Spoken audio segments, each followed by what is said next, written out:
Pickleball Librarian here with my friend, Alisha Davis. Before we talk about a book, The Switching Point, an award-winning book, we've known each other for years through book club. Yeah, exactly. And it's kind of interesting because, so you wrote the book and I was like, hey, I should review it. And you said, yeah, we never just got around to busy, it. yeah. And then it wins this award and I'm like, I got a message. I was like, I better read that book yesterday. So it finally, good book and everything else. I mean, I just love it. But sometimes when someone does something amazing, you notice things about them.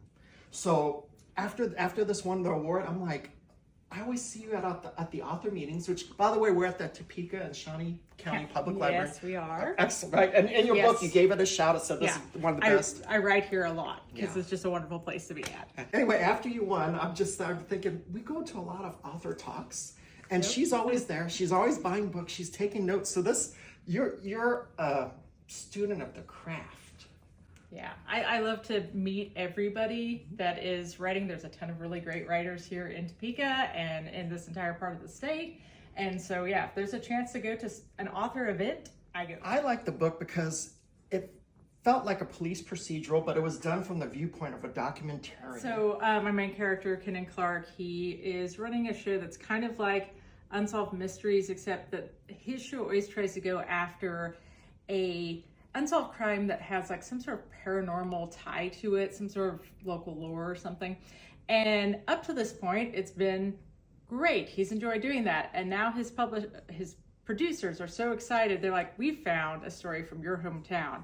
You need to go do this. And he's really not excited because he knows the girl and he knows about the case and he was friends with her. And he's like, I can't do this. I can't be, unbiased with this and that sort of thing. And they're like, well, you can walk, but the scandal will pay for it. So are you going to do it or not? And so he decides to stick with it and do it and go back to the town and kind of face all the ghosts, literal and figurative, that he left back there 20 years before.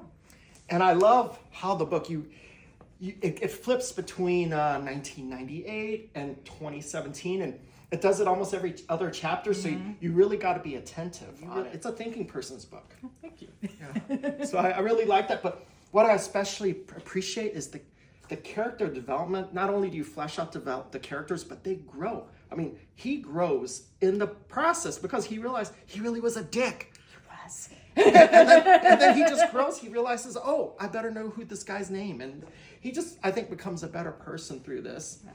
And also throughout the book, as you go back and forth, I learn more about his best friends. I mean, you're a teenager, you're going through high school, life's tough, and you lose your best friends. Wow. So this is just such a great book overall, but you don't know all this. You just kind of, it goes and this is a book that keeps giving and giving.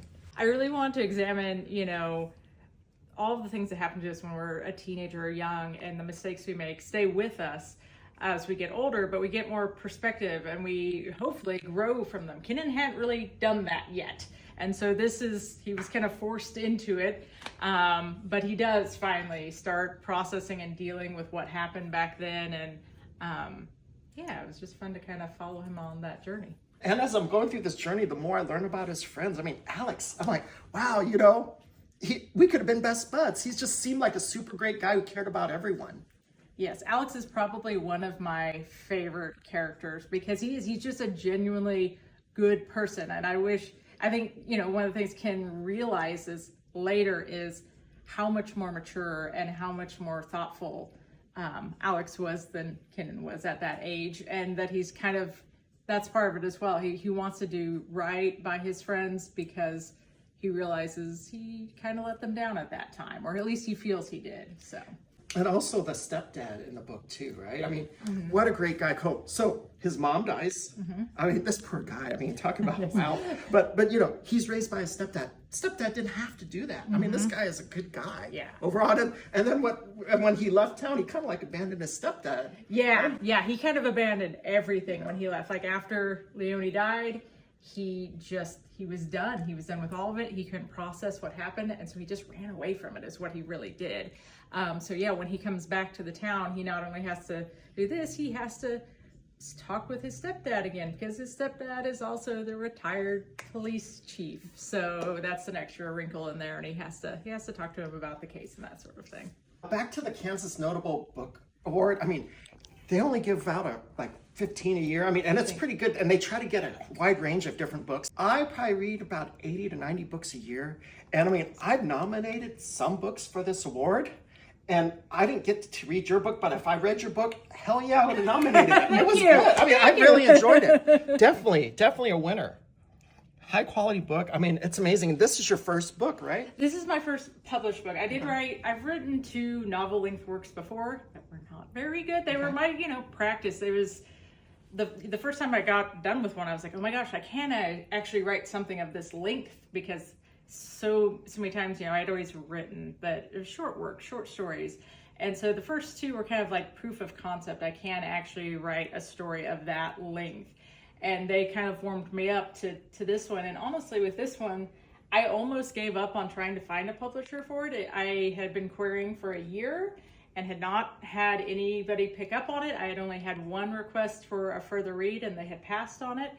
And so I thought, okay, I'm still just not quite good enough to get a publisher yet. I'm going to keep practicing. And then another friend of mine who is published said, have you tried my publisher? I think they would pick you up. And they did. Let's talk about what you do on a day-to-day basis, because you have a very cool job for a writer. I do have a cool job. I'm a high school English teacher. So I work at a local high school. I have a number of different grades I get to work with, and I love teaching English. And then also I get to work with the writers there. So we do a NaNoWriMo Club in November, which is National Novel Writing Month. We just do, it's not like there's a national version of it, but we just do our smaller in-house one. We get together, we bring snacks, and people just write, and we keep track of all of our word counts. And I've had kids win, which means they've got 50,000 words down in November. I have never won. I don't get that much down, but they have, which is awesome. And then we come back in April and we do a writer's workshop, and that's more critique-based. So the kids bring their writing back. They've had a couple months to work on it and that kind of thing. And we share it, and we give feedback and ideas if they're stuck and that kind of thing. So I really love the chance to work with these young writers, because they are phenomenal, and they inspire me every day, because they come and I'm like, oh my gosh, you guys are so good. I better get back to putting some words down. So.